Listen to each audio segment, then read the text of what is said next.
ನಮಸ್ಕಾರ ಎಲ್ಲರಿಗೂ. ಸೊ ನಿಮಗೆ ನಾನು ಇವತ್ತೊಂದು ಪ್ರಶ್ನೆ ಕೇಳಕ್ಕೆ ಬಂದಿದ್ದೀನಿ.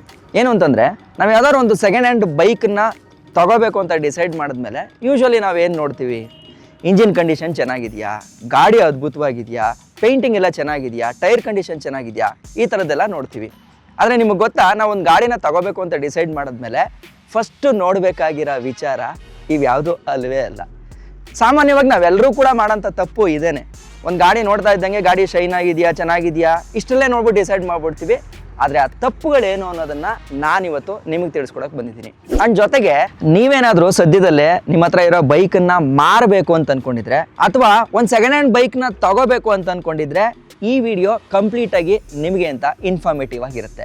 ಮೊದಲನೇ ತಪ್ಪು ಏನು ಮಾಡೋದು ಅಂತಂದರೆ, ಗಾಡಿ ಒಳ್ಳೆ ನೋಡೋಕೆ ಸಖತ್ತಾಗಿದೆ ಅಂತ ಅಂದ್ಬಿಟ್ಟು ಗಡಿಬಿಡಿನಲ್ಲಿ ನಿರ್ಧಾರ ತಗೋಬಿಡೋದು. ನಮ್ಮ ಡ್ರೀಮ್ ಗಾಡಿ ಅದ್ಭುತವಾಗಿ ಸಿಗ್ತಾ ಇದೆಯಲ್ಲ, ಯಾಕೆ ಬಿಡಬೇಕು?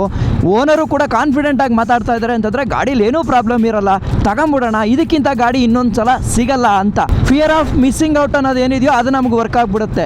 ಸೊ ಈ ಗಾಡಿ ಬಿಟ್ಟರೆ ಹೋಯ್ತು, ನನಗೆ ಈ ಥರ ಗಾಡಿ ಸಿಗಲ್ಲ ಅಂತ ಅನ್ಕೋತೀವಲ್ಲ, ಅದನ್ನು ನಾವು ಬಿಡಬೇಕಾಗಿರುತ್ತೆ.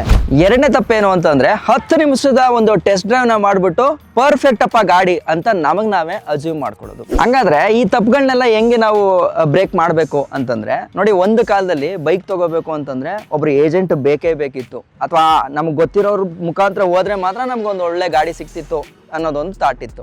ಆದರೆ ಇವತ್ತು ಸೋಷಿಯಲ್ ಮೀಡಿಯಾ ಕಾಲ, ಇವತ್ತು ಸಾಕಷ್ಟು ಪ್ಲಾಟ್ಫಾರ್ಮ್ಗಳಿದೆ. ಅಂದರೆ ನೀವು ಬೈಕ್ ತಗೋಬೇಕು, ಮಾರಬೇಕು ಅಂತಂದ್ರೂ ಕೂಡ ಆ ಥರ ಒಂದು ಒಳ್ಳೆ ಪ್ಲಾಟ್ಫಾರ್ಮ್ನ ನಾನು ನೋಡಿದೆ. ರೀಸೆಂಟಾಗಿ ನನ್ನೊಂದು ಬೈಕನ್ನು ಕೂಡ ನಾನು ಸೆಲ್ ಮಾಡಿದ್ದೆ. ಸೊ ಆ ಪ್ಲಾಟ್ಫಾರ್ಮ್ ಹೆಸರೇ ಡ್ರೈವೆಕ್ಸ್ ಡೈರೆಕ್ಟ್ ಅಂತ.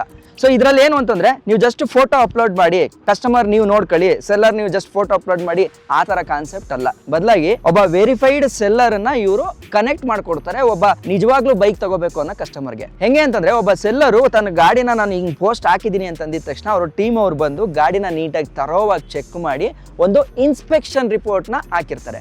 ಈ ಇನ್ಸ್ಪೆಕ್ಷನ್ ರಿಪೋರ್ಟಿಂದ ನಮ್ಗೆ ಏನು ಯೂಸ್ ಆಗುತ್ತೆ ಅಂತಂದರೆ, ಒಂದು ಗಾಡಿನ ತಗೊಳ್ಳೋಕ್ಕೆ ನಾನು ಆ ಸ್ಪಾಟ್ಗೆ ಹೋಗಿ ಅಲ್ಯಾವುದೋ ಒಂದು ಸಮಸ್ಯೆ ಕಂಡು ಬಂದು ನನಗೆ ಬೇಡ ಅಂತ ಬಂದು ನನ್ನ ಟೈಮ್ ವೇಸ್ಟ್ ಆಗುತ್ತಲ್ಲ, ಇದು ಸೇವ್ ಆಗುತ್ತೆ.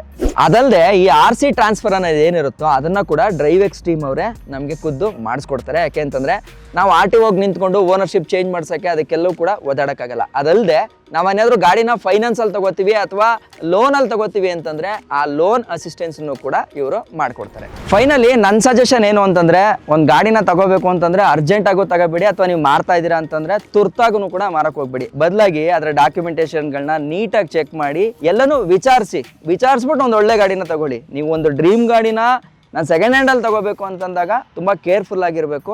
ನಾನು ನೋಡ್ದಂಗೆ ಡ್ರೈವೆಕ್ಸ್ ಡೈರೆಕ್ಟು ಕೂಡ ಒಂದು ಒಳ್ಳೆ ಆಪ್ಷನ್ನು. ನೀವು ಅದರಲ್ಲಿ ನೀಟಾಗಿ ಚೆಕ್ ಮಾಡಿ, ಇನ್ಸ್ಪೆಕ್ಷನ್ ರಿಪೋರ್ಟ್ಗಳನ್ನ ಡೌನ್ಲೋಡ್ ಮಾಡಿಕೊಂಡು, ನೀವು ತಗೊಳ್ಳೋಂಥ ಗಾಡಿ ಪರ್ಫೆಕ್ಟಾಗಿದೆಯಾ ಇಲ್ವಾ ಅಂತಂದ್ಬಿಟ್ಟು ಚೆನ್ನಾಗಿ ಪರಿಶೀಲನೆ ಮಾಡಿಕೊಂಡು ಅದಾದ ಮೇಲೆ ನೀವು ಮುಂದಕ್ಕೆ ಪ್ರೊಸೀಡ್ ಮಾಡಿ. ನಿಮಗೇನಾದರೂ ಡ್ರೈವೆಕ್ಸ್ ಅವ್ರದ್ದು ಲಿಂಕ್ ಬೇಕು ಅಂತಂದರೆ ನಾನು ಡಿಸ್ಕ್ರಿಪ್ಷನಲ್ಲಿ ಕೊಟ್ಟಿರ್ತೀನಿ. ಒಂದ್ಸಲ ಚೆಕ್ ಮಾಡಿ ನಿಮ್ಮ ಗಾಡಿನ ಚೆನ್ನಾಗಿ ತಗೊಂಡು ಒಳ್ಳೆ ಡ್ರೈವ್ನ ಮಾಡಿ. ಇಷ್ಟು ಹೇಳ್ತಾ ನಾನು ನಿಮ್ಮ ಕಿತ್ತಡಿಕೆ. ಜೈ ಹಿಂದ್, ಜೈ ಕರ್ನಾಟಕ ಮಾತೆ.